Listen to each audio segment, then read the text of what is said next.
Bismillahirrahmanirrahim. Assalamualaikum warahmatullahi wabarakatuh.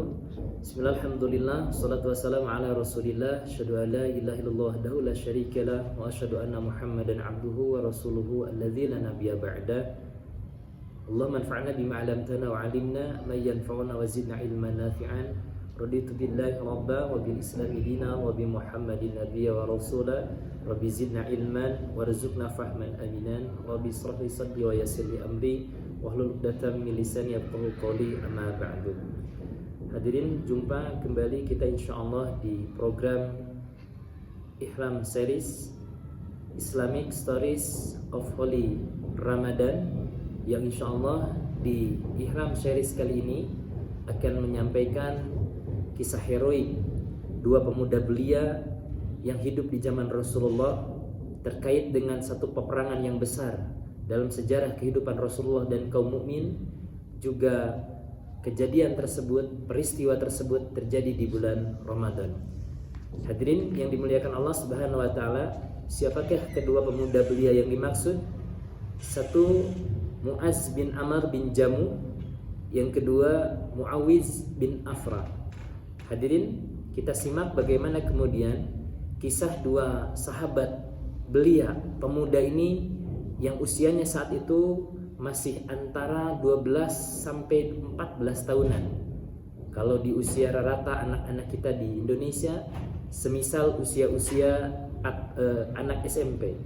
Hadirin yang dimuliakan Allah Subhanahu wa taala, maka ketika terjadi kecamuk perang di bulan Ramadan, terkhusus adanya perang Badar itu, maka ada satu adegan peristiwa yang sangat luar biasa ditunjukkan oleh kedua pemuda ini, Mu'az bin Amr bin Jamu dan juga Muawiz bin Afra. Maka ketika sedang perang terjadi, satu adegan pertama muncul dari sahabat mulia Abdurrahman bin Auf. Ini Abdurrahman bin Auf ini kemudian menuturkan, periwayatannya muncul dari hadis Sahih Bukhari. Kata Abdurrahman bin Auf, ketika beliau dan para sahabat juga Rasulullah sedang berperang, berkecamuk di lembah Badar itu, setiba-tiba Abdurrahman bin Auf melihat dua pemuda belia, yang kemudian Abdurrahman bin Auf ini ketika sedang melihat kondisi mereka berdua yang sangat muda itu, sempat muncul kekhawatiran di dalam dirinya. Ini kira-kira siapa yang akan memberikan perlindungan? Ini kira-kira siapa yang akan memberikan pertolongan? Karena rata-rata yang ikut berperang di perang Badar itu boleh jadi secara umurnya itu sudah dewasa. Tetapi kemudian Abdurrahman bin Auf melihat ada dua sosok pemuda yang usianya tadi antara 12 sampai 14 tahun.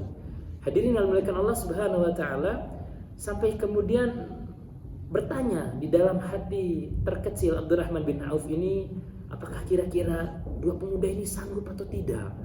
Sampai kemudian hadirin, Abdurrahman bin Auf, salah seorang sahabat senior saat itu, dikejutkan oleh salah satu pemuda ini kemudian bertanya, "Wahai paman."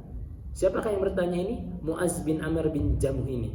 "Wahai paman, bolehkah engkau tunjukkan di manakah, seperti apakah orang yang bernama Abu Jahal itu?" Atau orang kemudian di sekitar hidup Makkah itu menyebutnya juga dengan Abu Hakam, bapak kebijaksanaan, tapi gelar lainnya juga Abu Jahal. Sampai kemudian, "Apakah engkau belum tahu yang mana Abu Jahal itu?" "Tidak paman, saya tidak mengetahui yang mana fisik rupa Abu Jahal ini." Hadirin, Mu'az bin Amr bin Jamuh ini salah seorang sahabat yang dari kalangan Ansor. Artinya memang Mu'az bin Amr bin Jamuh ini tidak mengetahui seperti apa Abu Jahal, karena Abu Jahal barangkali tinggalnya di Mekah. Hadirin yang dimuliakan Allah Subhanahu wa taala, maka kemudian tidak lama setelah Mu'az bin Amr bin Jamuh itu bertanya, setiba-tiba datang sekelompok rombongan pasukan kafir saat itu yang banyak dikawal oleh pasukannya, sampai kemudian ditunjuklah oleh Abdurrahman bin Auf dari kejauhan itu, "Wahai Mu'az bin Amr bin Jamuh, itu wajah itulah yang disebut dengan Abu Jahal." Maka sontak kemudian dari sebelahnya pun Muawiz bin Afra. Kata Muawiz bin Afra pun, "Apakah itu yang namanya Abu Jahal?" "Ya, itu adalah Abu Jahal." Tiba-tiba kata Abdurrahman bin Auf, kedua pemuda ini setiba-tiba langsung naik darah, seakan-akan langsung bersemangat ingin membidik, ingin menyasar bagaimana target yang disebut Abu Jahal itu. Hadirin yang dimuliakan Allah Subhanahu wa taala, maka kemudian Abdurrahman bin Auf sempat bertanya kepada salah satu pemuda ini, "Wahai pemuda dari kalangan Ansor, apa yang menjadikan target dan tujuan engkau sampai ikut rela berperang di bulan Ramadan dalam konteks perang Badar itu?" Maka salah satu pemuda ini mengatakan bahwa, "Wahai paman, demi Allah dan Rasulullah yang senantiasa aku ada di dalam genggaman jiwaku ada di dalam genggamannya, maka aku adalah Muaz bin Amr bin Jamuh, Muawiz bin Afra, senantiasa bertekad akan mencari siapa yang pernah menghina dan mencaci Rasulullah itu.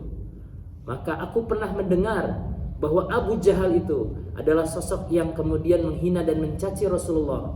Maka aku ingin menjumpai, akan aku temui, maka jangan sampai kemudian kami keluar dari salah satu keduanya sebelum kami terbunuh di antara keduanya." Ternyata hadirin, jawaban inilah yang membuat kemudian kaget yang dirasakan oleh Abdurrahman bin Auf. Ternyata target jelas dari kedua pemuda belia ini adalah menyasar pribadi dan sosok Abu Jahal yang banyak disebutkan dalam sejarah, banyak menghina dan mencaci Rasulullah itu. Maka kemudian hadirin, di segmen yang kedua, setelah itu mereka bergegas, mereka kemudian menyiapkan senjata dan sebagainya untuk kemudian membidik posisi di mana Abu Jahal itu.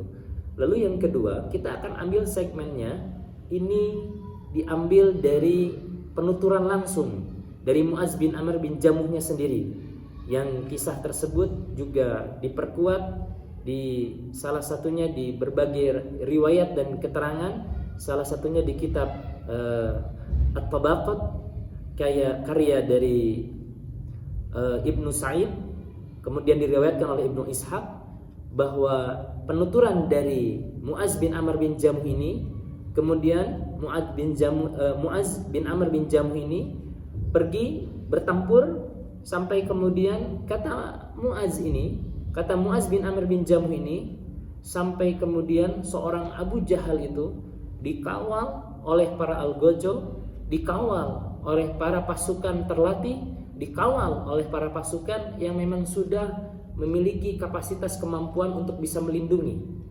Di situ kiri kanan depan belakangnya Abu Jahal itu sangat dikawal, sangat ketat. Bahkan penuturan dari Muaz bin Amr bin Jamuh itu seperti pohon yang kemudian dikelilingi oleh hutan yang sangat lebat. Artinya kalau berdasarkan logika manusia biasa, boleh jadi kita akan menghadapi kesulitan. Bagaimana rasanya menembus satu orang yang kemudian dikawal kiri kanan depan belakang, pasukan-pasukan terlatih, algojo-algojo terlatih dengan perlengkapan senjata dan sebagainya. Tetapi tekad kuat yang kemudian membara di hati Muaz bin Amr bin Jamuh inilah yang tidak lantas lekang untuk kemudian meninggalkan. Muaz ini kemudian terus membidik, mencari celah, menyusur, membidik, mencari celah, menyusur, agar kemudian dirinya bisa masuk dan tembus kepada pasukannya Abu Jahal itu yang secara pribadi dia dikawal oleh pasukan yang sangat banyak itu. Hadirin yang dimuliakan Allah Subhanahu wa taala, Allahu Akbar. Dengan pertolongan dan izin Allah, setiba-tiba pasukan Abu Jahal yang mengelilingi Abu Jahal itu dengan begitu ketat dan rapatnya itu, setiba-tiba Muaz bin Amr bin Jamuh ini sudah berhadapan langsung dengan Abu Jahal. Ketika berhadapan langsung dengan Abu Jahal ini, maka seketika Muaz bin Amr bin Jamuh ini mengayunkan pedangnya. Ketika sudah mengayunkan pedangnya, Allahu Akbar, satu sabetan pedang yang kemudian dikeluarkan oleh Muaz bin Amr bin Jamuh ini sampai kemudian memutuskan bagian kaki dari betis ke bawah. Allahu Akbar. Hadirin yang dimuliakan Allah Subhanahu wa taala, Allah berikan pertolongan kepada Muaz bin Amr bin Jamuh sampai kemudian saat itu Abu Jahal tersungkur bersimbah darah karena satu betisnya telah putus.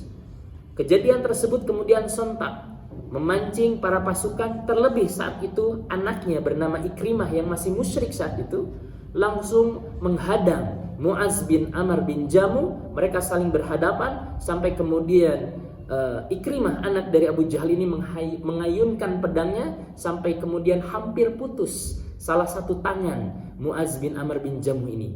Hadirin yang dimuliakan Allah Subhanahu wa taala, karena kemudian Muaz ini tangannya hampir putus, akhirnya Muaz rada mundur dulu dari kepungan, dari kawalan pasukannya Abu Jahal itu. Sampai kemudian Muaz bin Amr bin Jamuh ini terus dengan penuh heroiknya melaksanakan tugas jihad berperangnya itu. Tetapi sampai kemudian penuturan dari Muaz bin Amr bin Jamuh, karena kemudian potongan tangannya itu hampir putus. Jadi yang tergantung itu cuman kulit. Dari tangannya itu cuman kulit yang kemudian menyatukan antara kulit dengan tulang sebelumnya. Artinya dalam hitungan beberapa senti lagi, itu tangannya Muaz bin Amr bin Jamuh juga akan putus. Karena kemudian merasa, kata Muaz bin Amr bin Jamuh ini, karena aku merasa ini membuat kagok ketika untuk berperang, akhirnya diinjaklah tangan sebelahnya yang akan putus itu dengan kakinya sendiri, sampai kemudian ditarik badannya sekuat mungkin, sampai akhirnya Muaz bin Amr bin Jamuh ini memutuskan tangannya sendiri dengan cara menginjak tangannya yang sudah mau putus itu dengan kakinya, dia tarik badannya sampai akhirnya terputuslah tangannya, terlepas dari anggota badannya itu.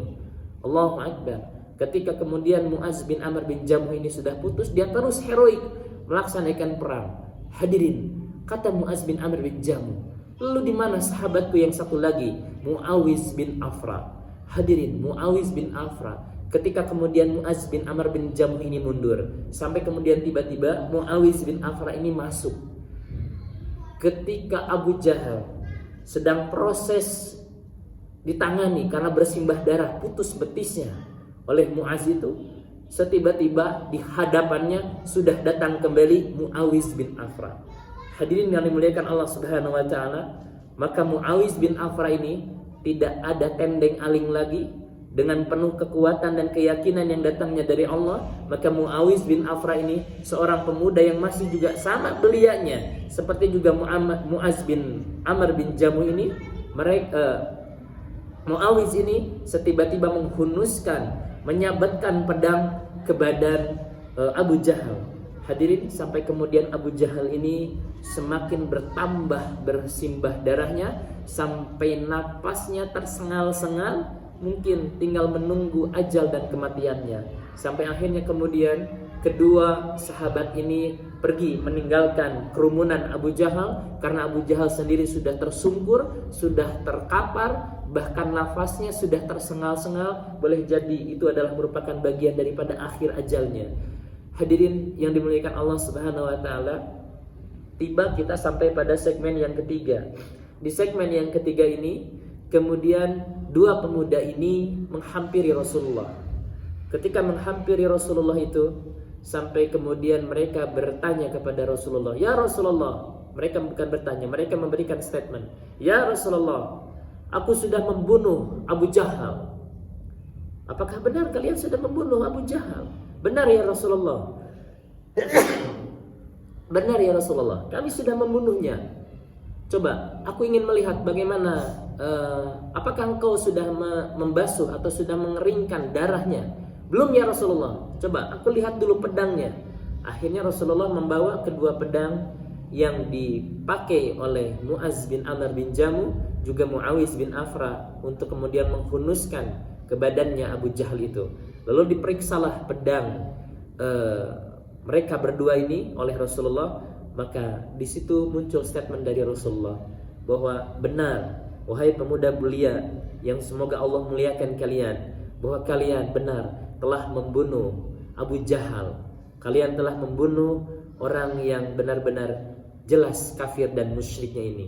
Hadirin, risalah ini dimunculkan salah satunya di kitab Risalah ila Syababil Ummah karya Dr. Ragib As-Sirjani. Hadirin yang dimuliakan Allah Subhanahu wa taala, memang dalam sejarah perang Badar itu Abu Jahal mati terbunuh. Namun santar yang kuat kemudian bahwa yang membunuh itu adalah Abdullah bin Mas'ud.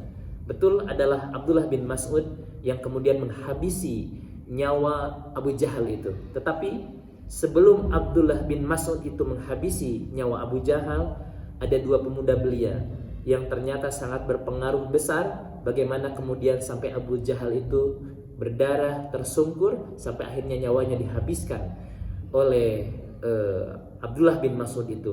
Siapa pemuda yang belia tersebut? Itulah bagaimana kepahlawanan heroik seorang Mu'az bin Amir bin Jamu dan juga Muawiz bin Afra yang usianya antara 12 sampai 14 tahun, tapi mereka memiliki visi yang sangat jelas, bagaimana targetnya adalah pimpinan terbesar, yakni Abu Jahal. Kenapa mereka ingin membunuh Abu Jahal? Karena mereka adalah orang-orang yang terjaga keimanannya untuk menjaga kehormatan Allah dan juga Rasulnya. Dengan berjihad itu, apa yang dijaga oleh kehormatan oleh kedua pemuda ini? Karena ternyata mereka sering mendengar bahwa Abu Jahal itu sosok yang sering menghina, sosok yang sering mencaci, sosok yang sering menjatuhkan martabat Rasulullah. Dan kedua pemuda ini tidak senang ketika nabinya, ketika Rasulnya dicaci, dihina, dan Allah takdirkan dalam kehidupan mereka berdua untuk bisa menghunuskan pedangnya, menyabetkan pedangnya di kehidupan, di peperangan perang Badar itu. Hadirin yang dimuliakan Allah Subhanahu wa taala, mudah-mudahan spirit ihram, serial ihram ini, ihram series ini, bahwa mudah-mudahan dari kisah kedua pemuda belia ini untuk memberikan gambaran dan spirit dalam kehidupan kita, bahwa Ramadan bukan waktunya untuk kemudian kita berleha-leha, Ramadan bukan waktunya untuk bermalas-malas. Mereka ada dua pemuda yang usianya 12-14 tahun sudah menorehkan tinta emas dalam kehidupan sejarahnya karena mereka berbuat kebaikan. Terlebih kebaikan itu dilakukan di perang yang sangat besar, yakni perang Badar. Hadirin, perang Badar terjadi di bulan Ramadan. Rasul, para sahabat, kaum mukmin saat itu di bulan Ramadan benar-benar nyata perang, bahkan mereka mengorbankan nyawanya. Lalu pertanyaannya, kita sudah mengorbankan apa untuk kemudian kita menjadi pribadi yang takwa di bulan Ramadan ini? Hadirin, ini serial pertama di kisah Islamic Stories of Holy Ramadan. Insyaallah seri kedua akan kita lanjutkan di serial berikutnya, tentu dengan kisah yang lainnya yang masih seputar kisah-kisah yang terjadi di bulan Ramadan. Demikian, semoga Allah senantiasa menjadikan hidup kita lebih bermakna, berkah, dan juga dibimbing dengan hidayah dan taufik Allah Subhanahu wa taala sehingga kita keluar dari Ramadan ini menjadi pribadi yang takwa. Allahu minkum, barakallahu fikum. Assalamualaikum warahmatullahi wabarakatuh.